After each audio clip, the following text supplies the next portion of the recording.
All right, so this is Dallas, and I'm going to let Dallas tell a little bit about how his knee felt. So what was like the pain and the situation of doing things, and how long it had been there? I had terrible pain in my knee. Like on a 0 to 10, how bad? 7 to an 8 on a regular constant basis. Okay. Several years ago, I was in a CrossFit class and I noticed some weakness in my knee. Went for a walk that weekend with my wife, and I told her, I said I had to stop. I felt literally like silly putty. Went over to the side. It was my meniscus, knee swelled up like Kelly.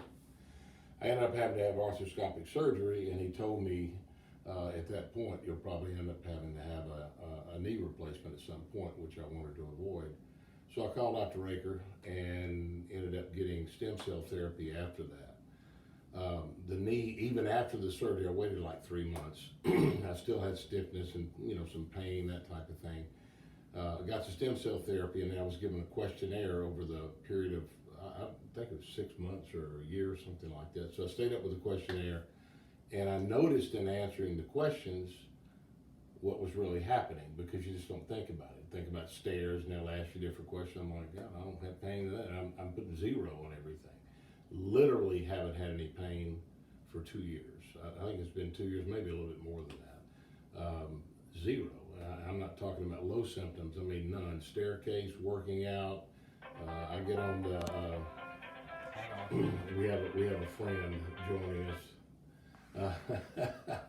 I get on the elliptical quite a bit. Do a lot of walking, exercise, that type of thing. Just haven't had any trouble at all. So I'm a firm believer in the stem cell therapy for your joints, your knee, and I'm about to get it in my shoulder too. So I'll be glad to talk about that later.